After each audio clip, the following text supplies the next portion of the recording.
سعدنا في الدنيا فوزنا في الأخرى بخادجة الكبرى فاطمة الزهراء سعدنا في الدنيا فوزنا في الأخرى بخادجة الكبرى وفاطمة الزهراء بخادجة الكبرى وفاطمة الزهراء سعدنا في الدنيا فوزنا بالأخرى بخادجة الكبرى وفاطمة الزهراء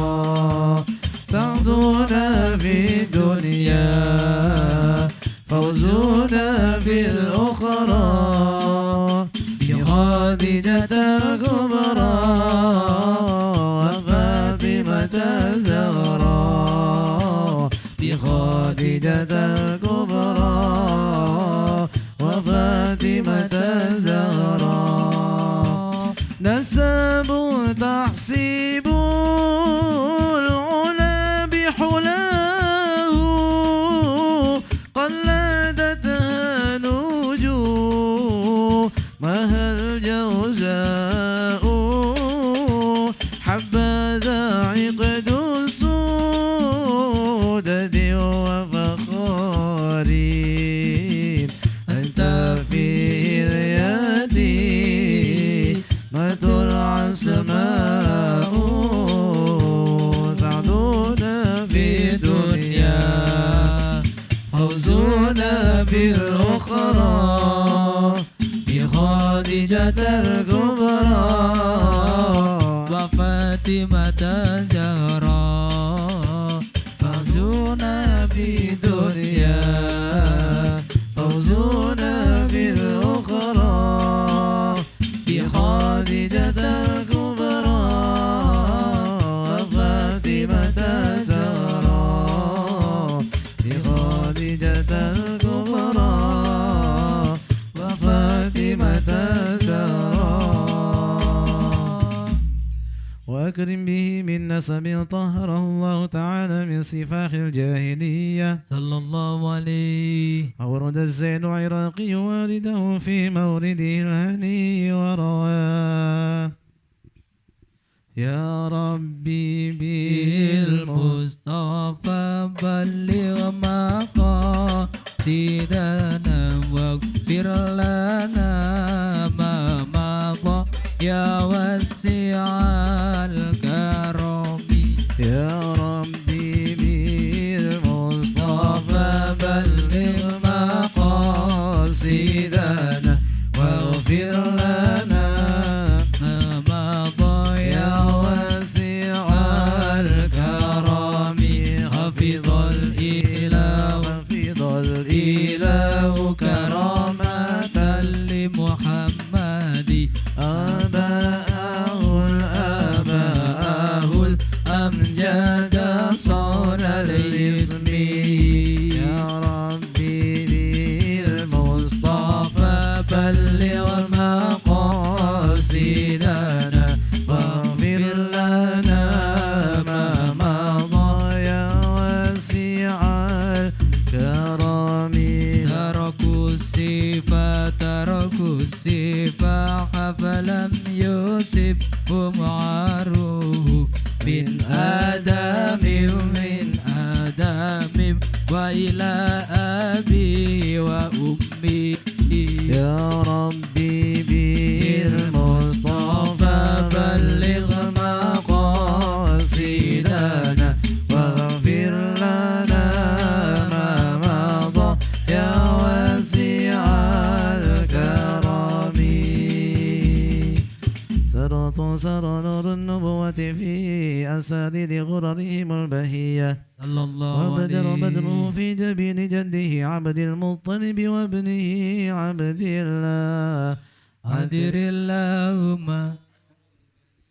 بحرف شديد من صلاة وتسليم اللهم صل وسلم وبارك عليه اللهم صل وسلم وبارك عليه وعلى آله ولما تم من حمله شهران على مشهور الأقوال المروية توفي بالمدينة المنورة أبو عبد الله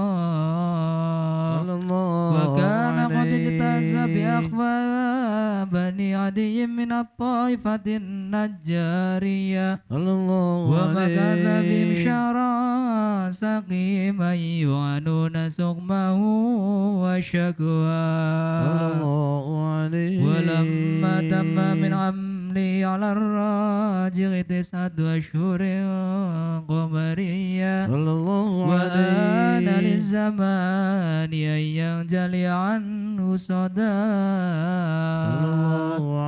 حضروا ليلة مولدي آسية ومريم في نسبة من القدرة القدسية وأخذها المخاض فولدته صلى الله عليه وسلم واسطته المنتقى صلى الله على محمد صلى الله عليه وسلم صلى الله على محمد يا ربي صلي وسلم صلوا على النبي محمد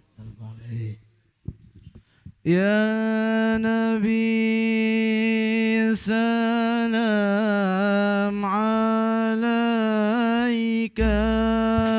يا رسول سلام عليك يا حبيب سلام عليك صلوات الله عليك يا نبي سلام عليك يا رسول سلام عليك يا حبيب سلام عليك صلوات الله عليك أشرق البدر علينا فاختفت منه البدور مثل حسنك ما رأينا قد يا وجه السرور يا نبي سلام عليك يا رسول سلام عليك يا حبيب سلام عليك صلوات الله عليك أنت شمس أنت بدر أنت نور فوق نوري أنت يسير وغالي أنت مصباح الصدور يا نبي سلام عليك يا رسول سلام عليك يا حبيب سلام عليك صلوات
مرحبا أهلا وسهلا مرحبا يا خير داعي يا نبي سلام عليك يا رسول سلام عليك يا حبيب سلام عليك صلوات الله عليك ولي الحسنات يا الله يا رفيع الدرجات يا الله ربي فاغفر لي ذنوبي يا الله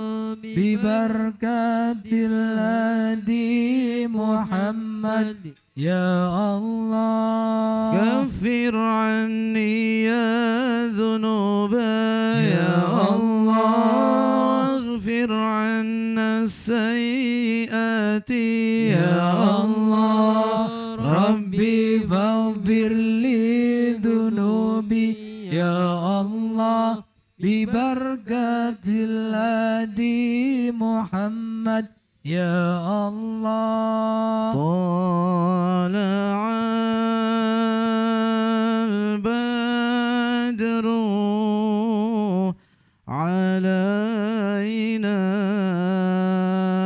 علينا من ثنيات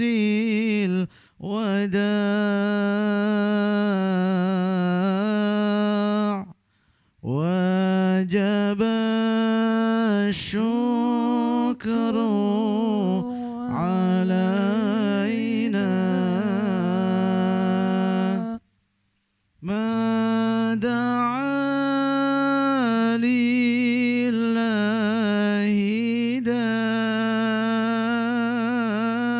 داع أيها المبعوث فينا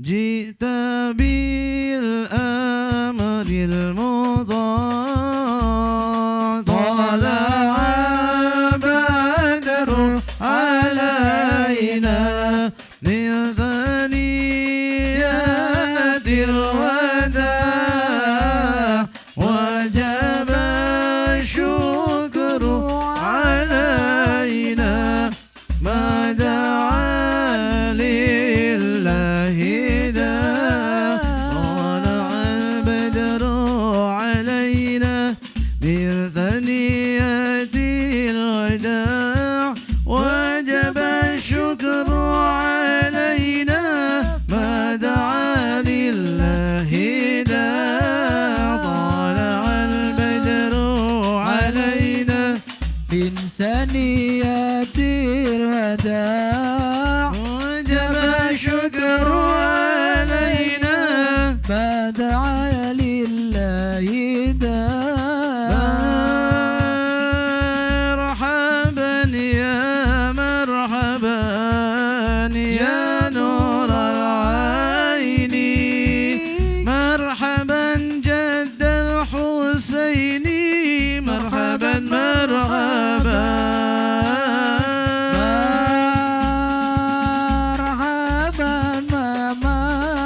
مرحبا يا نور العين حبا جد الحسين مرحبا مرحبا ربي فارحمنا جميعا ربي فارحمنا جميعا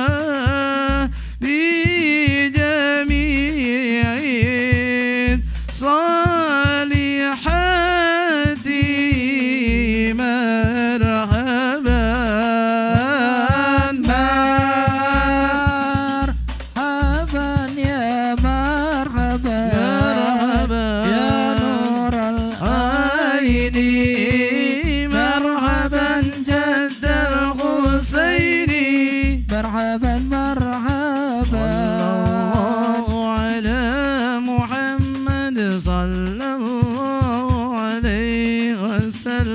صلى الله على محمد يا ربي صل وسلم يا نبي سلام عليك يا رسول سلام عليك يا حبيب سلام عليك صلوات الله عليك.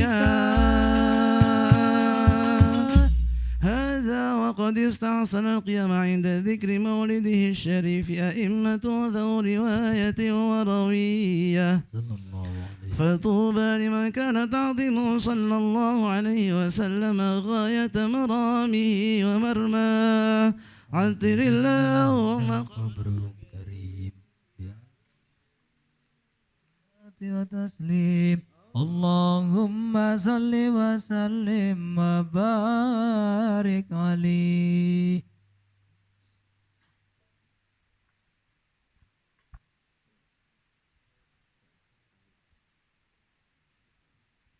وبارك عليه وعلى آله. بسم الله الرحمن الرحيم.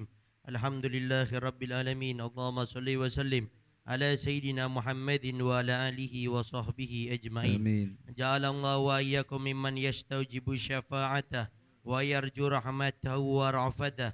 اللهم بحرمة هذا النبي الكريم وآله وأصحابه السالكين على منهج القويم اجعلنا من خيار أمتي اجعلنا من خيار أمتي اجعلنا من خيار أمتي واسترنا بذل حرمته واحصرنا غدا في الزمرة واستعمل ألسنتنا في مده ونصرته وأحينا متمسكين بسنته وطاعته وأمتنا لهم به وجماعته.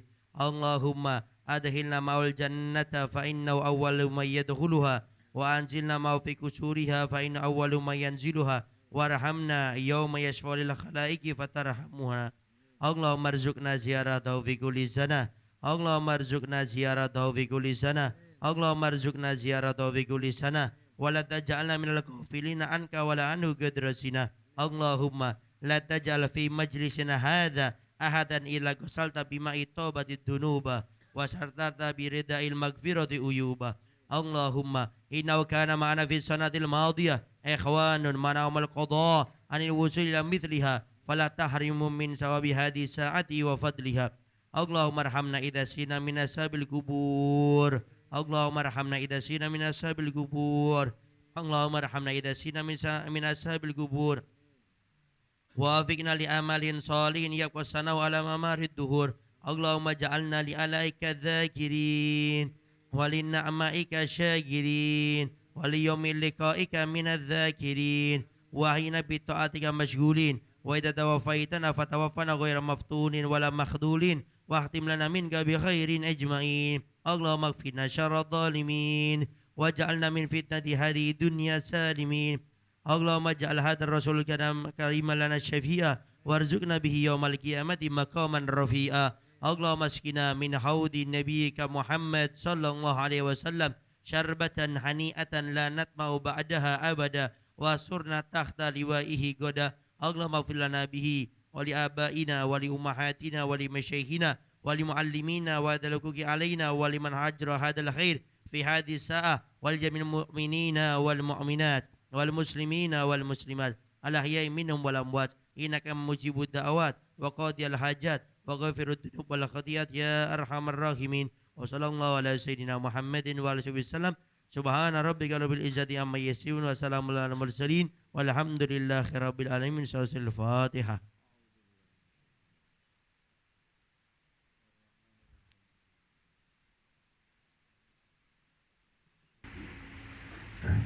Bismillahirrahmanirrahim. Assalamualaikum warahmatullahi wabarakatuh. Waalaikumsalam warahmatullahi wabarakatuh. Alhamdulillahi rabbil alamin.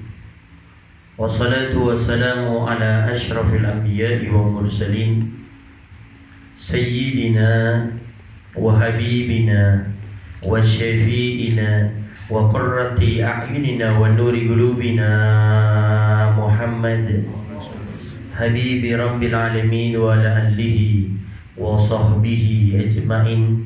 Allahumma salli wa sallim على سيدنا محمد طب القلوب ودوائها وعافية الأبدان وشفائها ونور الأبصار وديائها وقوت الأرواح وجدالها والآل وصحبه وسلم. اللهم اجعل سريرتي خيرا من النية واجعل النيتي صالحة. أما بعد.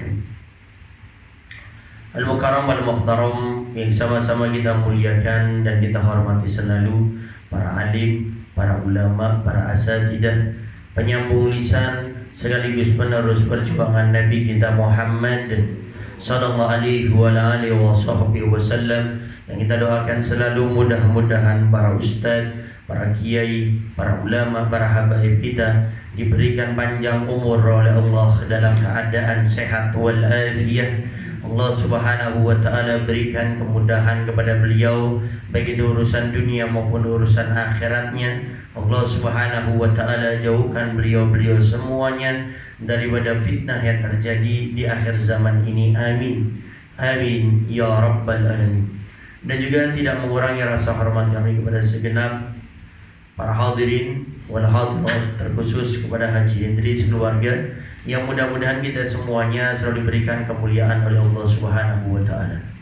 Alhamdulillah, pada malam kali ini Allah Subhanahu wa taala masih memilih kita, meringankan langkah kita untuk bisa selalu berada di majelis-majelis mulia seperti ini. Karena mendatangi tempat-tempat seperti ini itu amatlah berat, tidaklah mudah. Kenapa? Karena kaidahnya setiap ibadah yang pahalanya besar itu pasti ujiannya besar. Di mana orang akan mendapatkan kemuliaan yang tinggi, pasti cobaannya di situ pun tinggi. Kenapa? Karena di sana ada syaitan yang selalu bercita-cita bagaimana kita semuanya ini akan menjadi temannya syaitan nanti di neraka. Sampai dikisahkan di saat seorang hamba akan meninggal dunia, itu syaitan yang mengganggu kita setiap saatnya itu disuruh mundur oleh jenderal-jenderal syaitan, dan dia mengambil alih untuk bagaimana caranya agar kita ini di akhir-akhir hidup kita bisa melenceng dari iman kita sehingga kita menjadi penganutnya syaitan. Dan ini betul-betul sangat luar biasa. Tapi di saat orang itu akan mendapatkan kemudahan, biar meninggal dalam keadaan mudah, meninggal yang husnul khotimah, ternyata Nabi sudah mengajarkan kepada kita, yaitu Nabi mengajarkan kepada kita, yamutul mar'u ala ma'asya'alih. Seseorang itu meninggalnya tergantung kebiasaannya. Artinya di saat kita memiliki kebiasaan baik seperti halnya saat ini hadir majelis taklim, maka insya Allah di saat kita meninggal pun akan dalam keadaan baik seperti ini.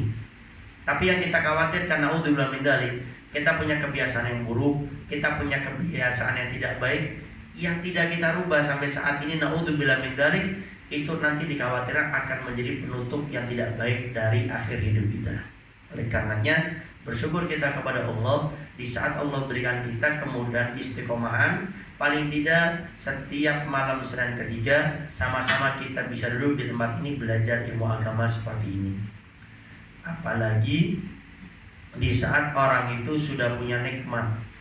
Orang itu kalau sudah punya nikmat tuh biasanya itu sulit untuk bersyukur dan mudah meremehkan kebaikan. Kalau sudah punya nikmat, apalagi itu nikmat namanya ilmu. Orang kalau sudah punya ilmu, tahu ilmunya, itu dia kadang-kadang penyakitnya orang punya ilmu itu suka meremehkan kebaikan. Nah, itu cuma sunnah. Nah, itu bukan wajib. Nah, ini cuma makruh. Ah, ini bukan haram. Sehingga mudah meremehkan. Sehingga di saat hadir majelis taklim pun dia akan mudah mengatakan, majelis taklim bukan di sana. Besok juga ada majelis taklim. Nah, saya juga bisa hadir yang lain. Itu penyakit orang punya ilmu, suka ngentengin, meremehkan. Tapi kalau orang awam malah yang tidak punya ilmu, yang imamnya itu ya ustadznya, kiai ulamanya, malah itu biasanya orang-orang yang istiqomah. Maka di saat kita punya ilmu atau dekat dengan orang yang punya ilmu itu hati-hati. Penyakitnya itu suka meremehkan berbuat baik. Termasuk hadir majelis taklim. Karena kita ustadz, tidak mau hadir majelis taklim yang lain. karena kita seorang santri atau santriwati nggak mau hadir di tempat yang lainnya. Ini bahaya. Kenapa? Karena tidaklah orang meremehkan suatu kebaikan kecuali nanti dia akan meremehkan satu dosa juga. Saat ini dia meremehkan kebaikan, nanti pada saatnya dia akan meremehkan dosa. Saat ini dia meremehkan yang sunnah, suatu saat akan meremehkan yang wajib. Saat ini dia meremehkan yang makruh, nanti suatu saat dia akan meremehkan yang haram. Saat ini dia meremehkan yang syubhat, suatu saat dia akan meremehkan sesuatu yang dilarang oleh Allah Subhanahu wa taala. Oleh karenanya, prinsip yang selalu Allah tekankan kepada kita, yang ini harus selalu kita pegang dimanapun kita berada. Allah ajarkan di antara prinsip hidup, fastabiqul khairat. Bercepat-cepatlah dalam berbuat kebaikan. Jangan suka menunda. Ada kesempatan bisa berbuat baik, lakukan. Gak usah cari celah-celah untuk menghindari daripada kebaikan. Nanti kita akan tahu arti satu kebaikan itu nanti di mizan, di tempat pertimbangan amal. Di saat itu amal kita dengan kejelekan kita selama hidup itu akan ditimbang di sana. Dan di saat itu kita akan merasa khawatir, ternyata dosa kita lebih banyak daripada amal ibadah kita. Dan terkadang bedanya nggak jauh, tipis. Dan terkadang sama. Tapi ternyata ada satu dosa yang dikerjakan akhirnya menjomblangkan dosanya lebih berat daripada amal kebaikan. Maka dia menyesal pada saat itu, ya Allah, kenapa dulu saya tidak hadir majelis taklim? Kenapa saya dulu tidak sempat sedekah? Kenapa saya dulu tidak sholat qobliyah ba'diyah? Dan itu penyesalan akan ada nanti di hari kiamat, bukan saat ini. Oleh karenanya sekali lagi, kalau kita bisa berbuat kebaikan, lakukanlah semua kebaikan.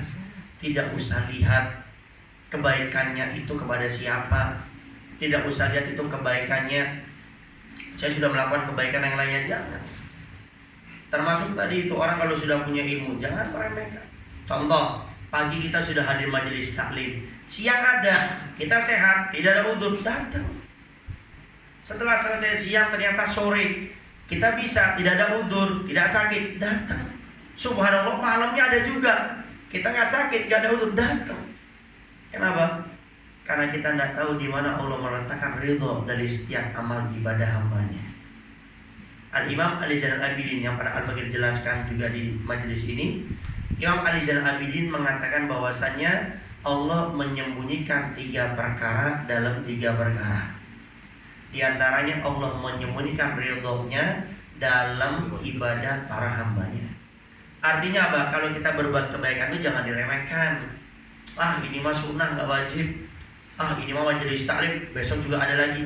Jangan remehkan, karena mungkin ibadah yang itulah yang kita remehkan, itu mungkin pintu surga bagi kita. Masih ingat kita dengan cerita Imam Ghazali, pengarang kitab Bidayah Hidayah, pengarang kitab Ihya Ulumuddin, bagaimana cerita beliau mendapatkan nikmat setelah meninggalnya, ternyata gara-gara seekor lalat. Seekor lalat yang didiamkan oleh beliau hingga di tinta yang akan beliau pakai untuk mengarang, dibiarkan menyedotnya sampai kenyang. Itu lalat pergi dengan sendirinya. Kata Allah, ini semua nikmat wahai Ghazali, aku berikan kepadamu semuanya gara-gara seekor lalat tersebut. Gara-gara lalat. Oleh karenanya, di setiap sekali lagi kita bisa berbuat kebaikan, maka berbuatlah kebaikan, karena kita tidak tahu di mana Allah Subhanahu wa taala meletakkan ridho dalam setiap amal ibadah para hambanya. Para hadirin wal hadirat yang dimuliakan oleh Allah Subhanahu wa taala, seperti biasa kita setiap Ahad malam Senin ketiga di rumah Haji Hendri, di rumah ini di Aula Terompa, kita membaca kitab Nasha'il Ibad karya Imam Nawawi Al-Bantini. Saat ini kita akan membahas tentang keutamaan orang yang selalu mengedepankan urusan akhirat. Jadi ada manusia ini kalau urusan akhirat itu cepat banget, kalau urusan dunia santai. Nanti juga ada kebalikannya, ada orang urusan dunia cepat, tapi kalau urusan akhirat lama. Majelis taklim, entarlah gampang, hadirnya akhir-akhiran aja. Kalau sudah masalah fulus, masalah duit, woi, jam 7, jam 6 saya datang. Apa keuntungannya dan bahayanya? Nah, ini kita bahas pada kesempatan kali. Dan ini begitu penting, karena hidup kita ini nggak lepas dari dunia. Dan kadang-kadang akhirat kita pun kalah hanya gara-gara urusan dunia. Bismillahirrahmanirrahim. Alhamdulillahirabbil alamin. Wassalatu wassalamu ala asyrafil anbiya'i wal mursalin Sayyidina wa habibina syafi'ina wa qurrati a'yunina Muhammadin habibi rabbil alamin wa ala alihi wa sahbihi ajmain. Qala musannif al-Imam An-Nawawi Al-Bantani nafanallahu bihi wa bi ulumina wa ulumikum wa asrihi wa wilayatihi wa akhlaqihi fi dharaini aminan. Qala man kanat niyatuhul akhirat, barang siapa yang niatnya, kehidupannya akhirata, selalu mengedepankan akhirat. Ada urusan dunia, ada urusan akhirat, tapi di dalam hidupnya kalau urusan dunia dan akhirat dia selalu mengedepankan urusan akhiratnya, bukan urusan dunianya. Apa keuntungannya? Dikatakan oleh Nabi Muhammad SAW, jama'allahu, Allah akan mengumpulkan bagi dia syamlahu, yaitu keteguhan, kekuatan, keistiqomahan di dalam melakukan kebaikan-kebaikan. Waja'ala ginahu fi qalbi, dan Allah akan jadikan kekayaan di dalam hatinya. Artinya walaupun dia miskin, dia tidak akan miskin hatinya. Sekarang banyak orang kaya hatinya miskin. Buktinya apa? Dia kalau urusan dunia semangat, urusan akhirat tidak ada. Dia kalau sudah urusan dunia mati-matian, walaupun harus memfitnah orang, menggunjing orang, menjatuhkan martabat orang, menghina orang, hatinya fakir, hatinya miskin. Wa atatu dunya ragimatan. Yang selanjutnya keuntungan orang yang selalu mengedepankan akhirat, wa atatu dunia. Dunia nanti akan datang kepada dia ragimatan, dalam keadaan besar, dalam keadaan mudah. Artinya urusan dunianya orang yang selalu mengedepankan urusan akhirat itu gampang sama Allah, dibuat segampang mungkin. Waman kanat niyatu dunia. Nah, sekarang orang yang niatnya kehidupannya di dunia ini selalu mengedepankan dunia, kebalikannya, farraqallahu alaihi amruhu, Allah akan cerai beraikan semua urusan yang dia kerjakan. Buat toko hancur, buat warung hancur, bisnis gagal, membuat ini ditipu orang. Kenapa? Karena hidupannya selalu mengedepankan dunia, tidak ada akhirat. Wa ja'ala faqrahu baina ainai, dan nanti orang yang semasa hidupnya selalu mengedepankan urusan dunianya, wa ja'ala faqrahu, Allah langsung akan menjadikan bagi dia kemiskinan yang nyata di depan kedua matanya. Artinya hidupnya selalu dalam keadaan miskin, kerja dari pagi sampai siang, sore, menjelang malam baru pulang, enggak kaya-kaya, miskin terus. Kenapa? Karena hidupnya selalu mengedepankan urusan dunia. Dia lupa dengan akhiratnya, lupa sholatnya, berjamaahnya, qobliyah ba'diyahnya. Dia lupa sodako, dia lupa bantu orang, dibuat miskin oleh Allah Subhanahu wa ta'ala. Walam ya'tihi minad dunia, dan dunia tidak akan didatangkan oleh Allah bagi orang tersebut illa ma kutiba lahu, kecuali perkara yang ditakdirkan oleh Allah kepadanya, kecuali perkara yang dituliskan oleh Allah kepadanya. Ini orang-orang yang semasa hidupnya selalu mengedepankan urusan dunianya. Satu, dia akan dicerai beraikan dari semua urusan yang dia kerjakan. Kedua, dijadikan kefakiran nyata depan matanya, membuat apapun tidak pernah sukses, kerja pagi sampai malam, miskin terus, karena Allah sudah berikan kepada dia, dan dia tidak akan diberikan rezeki yang lebih kecuali yang sudah ditakdirkan oleh Allah kepadanya. Para hadirin wal hadirat yang dimuliakan oleh Allah Subhanahu wa taala, kita bahas yang pertama. Orang yang di masa hidupnya itu selalu mengedepankan urusan akhiratnya diberikan 3 jaminan oleh Allah.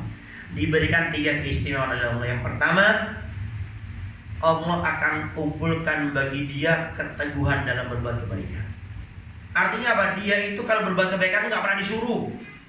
Berbuat kebaikan gak nunggu instruksi. Artinya apa? Instingnya kuat.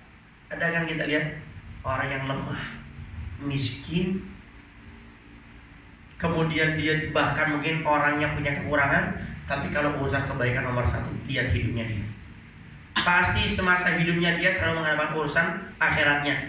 Bahkan mungkin yang dia kerjakan itu tidak bisa dikerjakan sama orang yang kuat sekaligus. Kenapa? Karena hidupnya dia itu mengedepankan akhirat. Sehingga kalau ada peluang untuk mendapatkan kebaikan, dia tidak akan mau kalah sama orang yang kaya. Dia tidak akan mau kalah sama orang yang kuat. Dia tidak akan mau kalah sama orang yang sempurna. Kenapa? Karena hidupnya itu selalu mengedepankan akhirat. Ada cerita nyata seorang perempuan tua yang dia ini itu selalu kerjaannya ibu ini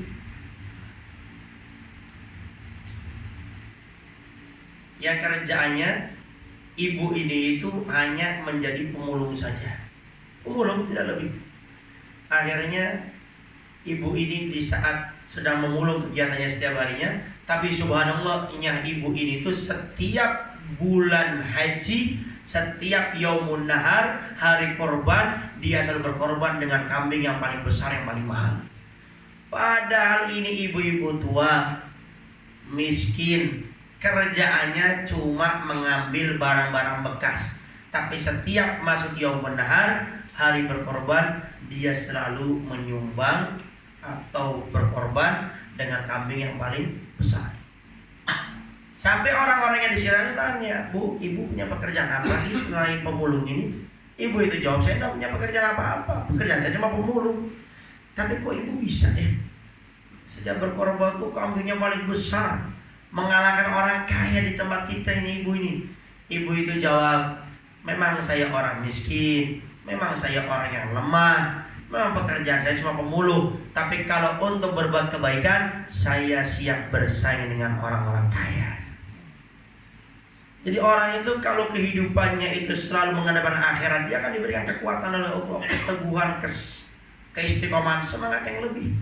Bahkan mengalahkan daripada orang kaya, orang kuat, orang yang bekerja yang lebih layak, lebih bagus. Kenapa? Karena dia hidupnya menghadapkan akhiratnya, Allah berikan keteguhan, kekokohan di dalam setiap berbuat kebaikan. Wa ja'ala ghinahu fi qalbi, dan dia akan jadikan kekayaan sesungguhnya di hatinya. Nabi pernah menyinggung masalah ini dalam hadis yang lain. Nabi sabdakan, "Laisal ghina an kathratil aradi walakinnal ghina ghina nafsi," kata Nabi.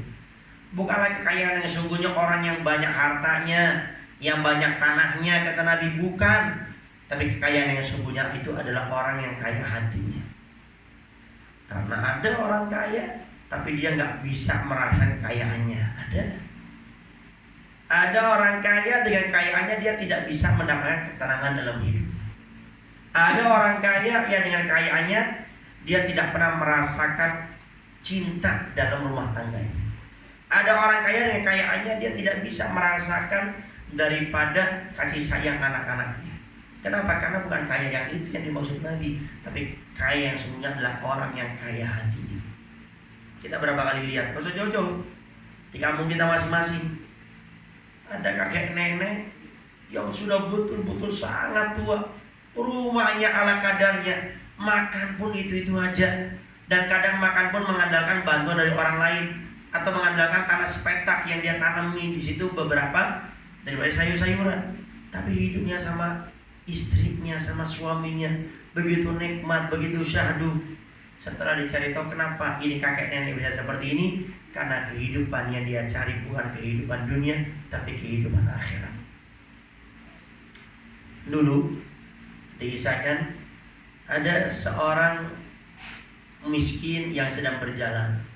Karena dia miskin, dia tidak membawa bekal sebagaimana halnya orang kaya. Dia cuma membawa bekal, yaitu hanya roti keras yang dimasukkan di dalam tasnya. Di tengah-tengah perjalanan dia capek, dia tidur di bawah pohon. Setelah dia lelap dari tidurnya, lalu dia bangun. Di saat ini orang miskin ini bangun, dia lewatlah rombongan raja dengan pasukannya. Tapi si miskin ini tidak melihat waktu itu. Tapi si raja diam-diam melihat ini orang miskin. Si miskin ini bangun dari tidurnya, kemudian dia lapar, dikeluarkan itu roti keras. Di Arab itu al-bagi lupa namanya roti apa, cuma roti itu betul-betul keras. Kalau dilempar ke kaca, kaca itu langsung pecah. Ini ada kaca ini, lempar, pecah. Kebayang kerasnya kayak apa itu roti. Dibawa sama orang ini, kenapa? Karena roti itu betul-betul murah, cukup bagi dia orang miskin. Akhirnya roti yang keras itu, dia tidur di bawah pohon, sampingnya itu adalah sungai. Itu roti yang keras cuma dilembutkan pakai air sungai, bukan pakai air teh, bukan air susu, air kopi, pakai air sungai dilembutkan. Setelah itu dimakan sama dia, sudah terasa lembut, dimakan. Lalu dia setelah makan, dia mengucap Alhamdulillah.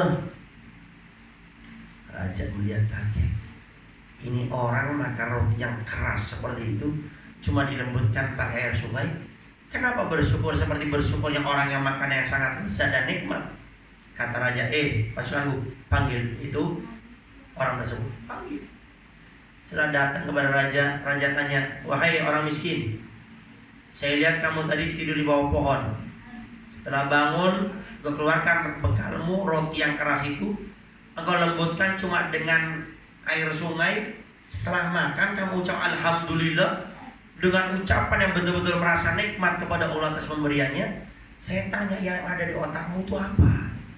Makan roti yang keras kayak gitu, kok kamu bisa bersyukur seperti makan yang nikmat dan lezat? Lalu si miskin ini berkata, wahai raja, saya mau tanya dulu sama raja. Baik, silakan. Raja kalau seandainya memakan sesuatu dan tidak bisa masuk ke tenggorokan raja, tidak bisa masuk ke perut, terselip di tenggorokan raja, dan itu tidak akan bisa masuk makanan ke dalam perut raja, kecuali raja harus memberikan separuh dari semua kekayaan kerajaan raja. Apakah raja berikan? Kata raja, nggak banyak mikir. Iya baik, saya berikan. Karena nggak enak makan keselak di sini, sakit itu luar biasa. Yang kedua raja, setelah makanan ini masuk ke perut raja, raja mau buang air besar, ini makanan tidak bisa keluar, tersendat, dan raja tidak akan bisa mengeluarkannya kecuali raja harus membayar dari semua kekayaan kerajaan raja, separuhnya lagi diberikan. Bagaimana raja? Oh baik, saya berikan. Udah enak orang mau buang air besar tiba-tiba keselak, itu sakit sekali itu. Saya berikan separuhnya. Kata si miskin, wahai raja, kalau begitu semua kekayaan raja, kerajaan raja itu harganya cuma dengan makanan yang terselak dan juga yang tidak bisa keluar. Wahai raja, saya itu tadi bisa tidur di bawah pohon, itu nikmat dari Allah. Setelah itu aku bisa makan roti yang keras itu, saya lembutkan pakai air sungai, itu datangnya dari Allah. Saya bisa memakannya dan saya bisa mengeluarkan, itu semua nikmatnya dari Allah. Lalu bagaimana saya tidak bersyukur kepada Allah Subhanahu wa ta'ala? Nah, itu yang Nabi sabdakan, orang kaya itu yang kaya hati. Jadi tolak ukurnya bukan kekayaan, tolak ukurnya hati yang selalu tersambungkan kepada Allah. Hidupnya miskin cuma gak pernah pusing itu masalah duit. Kita ini yang punya uang kadang-kadang suka pusing untuk besok, padahal megang. Makanya kita diajarkan sama Nabi, jadilah orang kaya yang kaya hati, sehingga suatu saat kita miskin, kita tidak akan miskin sampai ke hati, miskin cuma di tangan saja. Makanya kita dianjurkan oleh para ulama, hendaknya doa ini dibaca, biar kita tidak menjadi orang yang miskin hati, tapi kita menjadi orang yang dimudahkan urusan dunia kita, dan cinta dunia tidak dimasukkan ke hati kita. Ini amalan doa dari para ulama. Kalau hati kita, diri kita pengen dijauhkan dari cinta dunia, maka bacalah doa ini. Mau dibaca apa saja boleh, mau sekali boleh, mau 3 kali boleh, mau 5 kali boleh, mau 7 kali boleh, terserah. Yang penting istiqomah. Apa doanya? Allahumma ja'alid dunya tahta aqdamina wala taj'alid dunya akbar hammina. Allahumma ja'al, ya Allah jadikanlah dunia tahta akadamina, di bawah telapak kaki kami. Artinya dunia jangan masuk ke hati kami, cukup di dalam dohir kami saja. Artinya di bawah telapak kaki itu tidak berharga. Artinya dia tetap usaha kerja, tapi dengan kerjaannya tidak sampai melupakan akhiratnya, cuma di kaki saja, tidak masuk ke hati. Wala taj'alid dunya akbar hammina. Ya Allah, jangan kau jadikan dunia ini adalah perkara yang paling besar yang kami inginkan. Sekarang kan orang yang paling besar kalau ditanya, ayo kamu doa akan dikabulkan oleh Allah, apa yang mau menjadi orang kaya? Nah, maksudnya nggak banyak. Tidak mikir saya ingin mimpi Nabi, ketemu Nabi. Tidak mikir saya ingin dapat ridhonya Allah. Tidak mikir saya ingin masuk surga, dijauhkan dari neraka. Dunia. Kenapa? Karena sudah terlalu jauh kita ini cinta dengan yang namanya dunia. Nah, oleh karenanya ingatlah bahwasanya yang dinamakan kekayaan yang sesungguhnya adalah kekayaan hati. Karena kalau sudah hatinya kaya, dia tidak akan terprovokasi dengan keadaan dunia. Karena cinta dunia ini paling berat. Sampai Nabi sabdakan, aku tidak takut kesyirikan yang terjadi kepada umatku, yang aku khawatirkan cinta dunia yang masuk ke hati umatku. Artinya bahwa syirik itu sudah kelihatan, jelas, orang bisa mengantisipasinya. Tapi kalau cinta dunia tidak jelas, tiba-tiba masuk cinta dunia. Pertamanya nggak seneng HP yang aneh-aneh, HP asalnya bisa telepon, SMS, yang mungkin sekarang WhatsApp cukup. Cuma karena teman sama orang yang HP-nya bagus, temenan sama orang yang HP-nya itu kalau foto jernih, akhirnya kita mulai pingin beli HP yang baru. Tapi uangnya tidak ada. Akhirnya dia bekerja sampai meninggalkan sholat 5 waktunya, meninggalkan jamaahnya, meninggalkan daripada keluarganya, dikorbankan semuanya hanya gara-gara urusan dunia. Bahkan dalam pekerjaannya pun dia rela berbuat dolim sama temennya untuk demi mendapatkan jabatan yang lebih tinggi, mengambil jabatan dia. Ini cinta dunia. Berapa banyak saat ini kadang ustadz dengan ustadz rebutan masalah jamaah gara-gara urusan dunianya. Terkadang ada seorang santri di saat akan mondok izin sama kiainya, Pak Kiai, saya mau mondok, doakan. Sudah didoakan, ini santri mondok belajar ilmu agama. Setelah 10 tahun kurang lebih, dia pulang. Dia buka majelis, minta izin. Pertama dikasih sama kiainya. Setelah dia buka majelis, akhirnya jamaahnya banyak, lebih banyak dari jamaahnya dia. Dan di saat ingin membuat bangunan, majelis, pesantren lebih maju, lebih besar. Akhirnya mulai syaitannya masuk. Nah, ini masalah dunia. Akhirnya difitnah, akhirnya dijadikan saingan, akhirnya dijadikan perdebatan. Nah, ini cinta dunia. Nah, yang ketiga, keuntungan orang yang di hidupnya selalu mengedepankan urusan akhiratnya, maka dunia akan datang kepada dia dengan mudah. Gampang datang. Coba lihat, gak usah jauh-jauh. Ustadz-ustadz kita, kiai kita, ulama kita, yang mereka betul-betul memiliki ilmu, mengamalkan ilmunya ikhlas karena Allah dia. Terkadang beliau-beliau tidak punya pekerjaan, tapi dengan beliau mengajar, semua urusan dunianya Allah mudahkan. Bukan artinya beliau orang kaya, enggak. Tapi di saat beliau butuh, Allah berikan kemudahan. Di saat beliau butuh untuk membangun majelis, Allah berikan kemudahan. Di saat ingin bantu, pengen membangun orang pesantren, diberikan kemudahan. Pengen pelebaran sayap dakwah, pengen beli tanah, diberikan kemudahan oleh Allah. Kenapa? Karena orang yang di dalam hidupnya selalu menghadapi urusan akhiratnya, urusan dunianya, kata Nabi, akan lebih Allah mudahkan. Artinya apa? Mulai saat ini jangan sampai kita menjadi orang yang mencari dunia menjadi tujuan dalam hidup kita. Tapi jadikan dunia itu sebagai batu loncatan kita untuk menjadikan kita mulia di akhirat. Dan itu sebetulnya yang Nabi inginkan. Di saat kita punya dunia, Nabi sabdakan, kama qala ad-dunya mazra'atul akhirah. Dunia itu adalah ladang untuk mendapat akhirat. Dunia itu adalah kesempatan sebesar-besarnya untuk bagaimana kita mulia di akhirat. Jadi orang kaya, jadi orang kaya. Pembisnis yang sukses. Tapi ingat, jadilah orang kayanya Nabi Muhammad. Jadilah pembisnis yang sukses, pembisnis suksesnya Nabi Muhammad. Nanti di akhirat dikisahkan ada seorang ulama akan masuk surga. Tiba-tiba ulama ini bilang sama Allah, ya Allah, saya izin. Ada apa? Boleh tidak orang kaya itu dulu yang masuk surga? Allah tanya, kenapa harus orang kaya itu dulu? Kenapa tidak engkau yang masuk surga terlebih dahulu? Ya Allah, selama ini saya ngajar, yang bantu saya ngajar orang kaya dengan hartanya.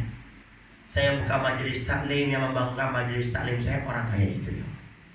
Saya butuh tanah untuk pondok pesantren, beliau yang memberikan, ya Allah. Di saat saya sudah punya tanah, yang bangun bangunannya beliau, ya Allah. Di saat sudah ada santri-santriwatinya untuk makan kesehariannya, beliau, ya Allah. Selama ini saya berdakwah, semuanya beliau membantu saya. Ya Allah, kalau boleh masuk surga, boleh enggak orang kaya dulu yang masuk surga? Diizinkan sama Allah, orang kaya itu ditarik oleh Allah masuk surga terlebih dahulu. Jadi enggak apa-apa jadi orang kaya. Jadi orang sukses, cari gaji, contoh yang besar. Contoh, Sumber gajinya cuma 3 juta. Kemudian cari yang di kota, Cirebon kota gajinya 7 juta. Nah apa? Tapi ingat di saat Anda jadi orang kaya, jadilah orang kayanya Nabi Muhammad. Nah, dengan kita menjadikan dunia untuk akhirat kita, gak bakal rugi. Malah dunia akan lebih Allah permudah kepada kita. Maka rumus kita bersedekah agar kita tidak berat mengeluarkan uang itu, rumus kita bersedekah itu adalah jangan pernah pakai matematikanya manusia, tapi pakailah matematikanya Allah. Kata Nabi, engkau berikan 1, Allah ganti 10 minimal, sampai 700 kali lipat, sampai lipat ganda, tidak ada yang tahu kecuali Allah Subhanahu wa taala. Artinya apa? Entar dunianya lebih. Wah, itu dunia rogi mata. Dunia lebih Allah permudah kepada mereka. Dan ini pasti sudah dirasakan kepada mereka yang sudah pernah mencobanya. Tapi kita belum pernah mencoba nih. Apa iya. Kenapa? Keyakinan iman kita terlalu lemah. Dengan yang disampaikan Allah masih mikir, yang disampaikan Nabi masih mikir. Nanti kalau saya sedekah, ntar gimana ya? Saya nggak bisa nyalain. Nah, padahal sudah disabdakan Nabi akan diganti oleh Allah 10 kali lipat, sampai 700 kali lipat, sampai lipat ganda, tidak ada yang tahu kecuali Allah Subhanahu wa taala. Kemudian yang selanjutnya, bahayanya orang yang semasa hidupnya fokusnya sama dunia saja. Kata Nabi, ada 3 bahaya bagi dia. Yang pertama, faraqallahu alaihi amrahu. Semua perkara yang dia kerjakan akan dipersulit oleh Allah, dicerai-beraikan oleh Allah. Faraqah. Buka bisnis gagal, buka warung gagal, buka toko gagal.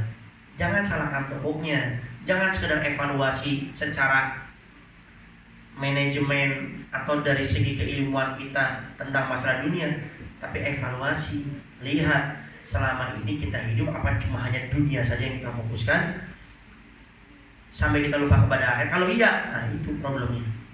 Lalu bagaimana Ustaz kalau sudah seperti ini? Diganti dong cara berpikirnya. Carilah dunia untuk akhirat, bukan dunia hanya untuk dunia saja. Dan nanti kita akan merasakan bagaimana dunia datang kepada kita dengan mudahnya. Klien datang, pembisnis datang kepada kita, naruh saham, sukses, buka semuanya. Kenapa? Karena kita sudah merubah cara berpikir kita. Dunia bukan hanya untuk dunia, dunia bukan hanya untuk pribadi, tapi dunia untuk akhirat.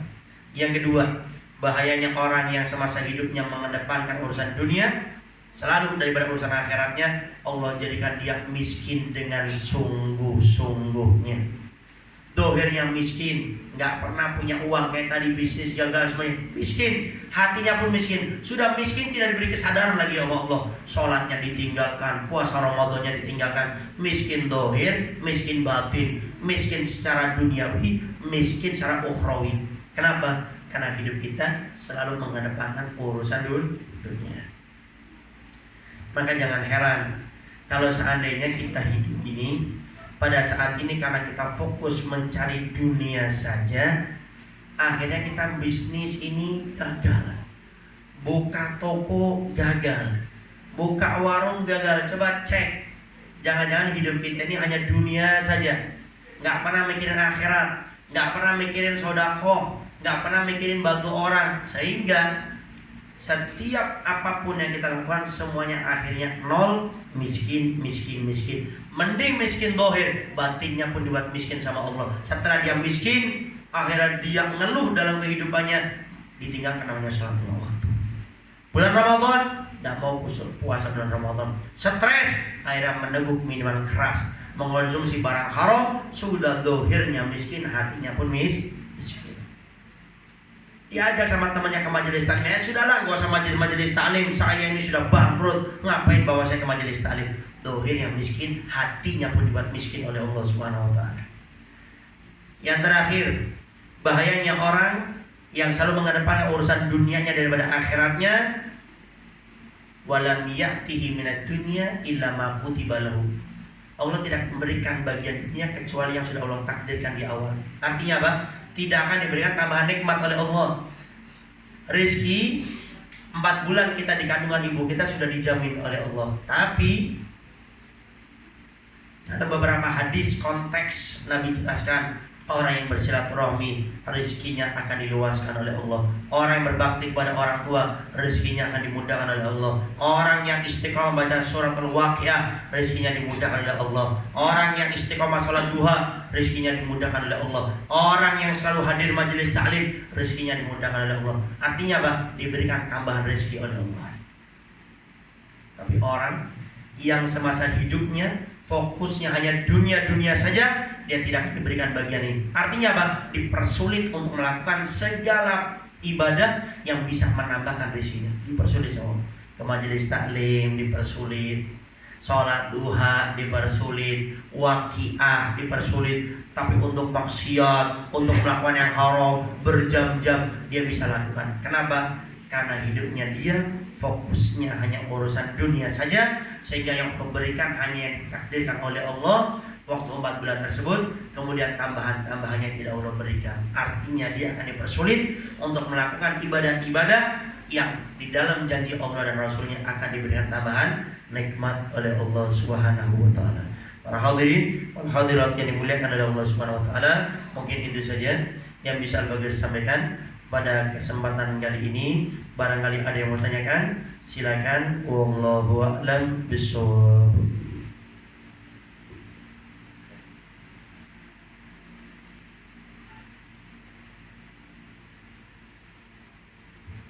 Ada ya kan? Kalau tidak ada, kita tutup dengan salawat busra. Fadhal silakan. Assalamualaikum warahmatullahi wabarakatuh. Allahumma shalli alaihi wa sallam. Fadhal minni.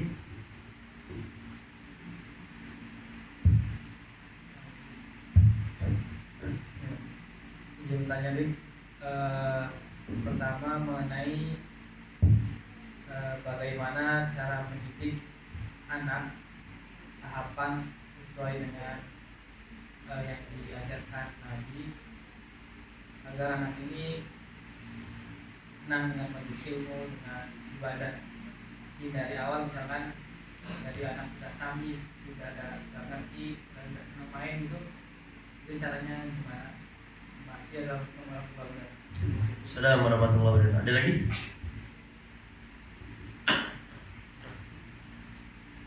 Alas? Baik, bismillahirrahmanirrahim. Wallahu a'lam bishawab. Bagaimana cara mendidik anak di saat anak itu sudah mulai tamyiz, mungkin sudah mengenal dengan permainan, sudah mengenal dengan dunia luar, sudah mengenal dengan gadget, HP, main game-game aneh-aneh di HP-nya. Bagaimana cara awal mendidiknya? Cara awal mendidiknya, jadilah kita orang tua contoh untuk anak kita.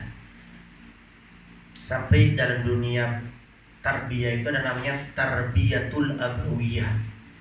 Ini yang terkadang kita sebagai orang tua suka meninggalkan. Tarbiyatul abawiyah, pendidikan sebagai orang tua. Artinya orang tua itu harus jadi figur, jadi contoh, idol untuk anak-anaknya. Kenapa? Anak seukuran itu diomong itu masih belum nyambung, tapi di saat dia melihat mencontoh orang tuanya akan mudah. Makanya lihat, sering kita mendengarkan ada penghafal Quran usia 7 tahun, penghafal Quran usia 8 tahun, 9 tahun, 10 tahun. Dari mana dia kok bisa cepat menghafal Quran? Lihat sosok ayahnya, lihat sosok ibunya, gak jauh-jauh mereka itu penghafal Quran juga.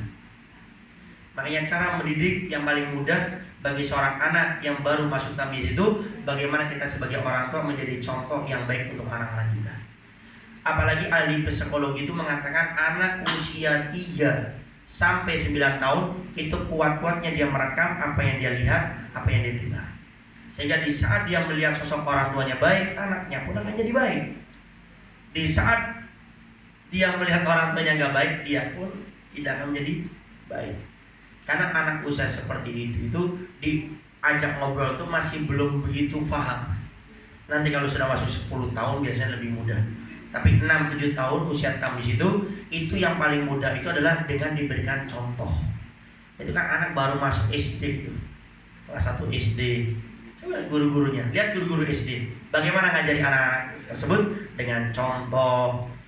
Menyuruh anaknya untuk jangan buang sampah sembarangan. Apa dilakukan gurunya? Guru yang pertama kali ngambil sampah, kemudian dipraktekkan, dibuang di tempat sampah. Begitu juga dengan kita. Kita mendidik anak di usia tamyiz paling mudah, paling gampang adalah dengan kita menjadi figur yang baik, memberikan contoh, bukan hanya sekedar bisa berbicara. Wallahu a'lam bishawab.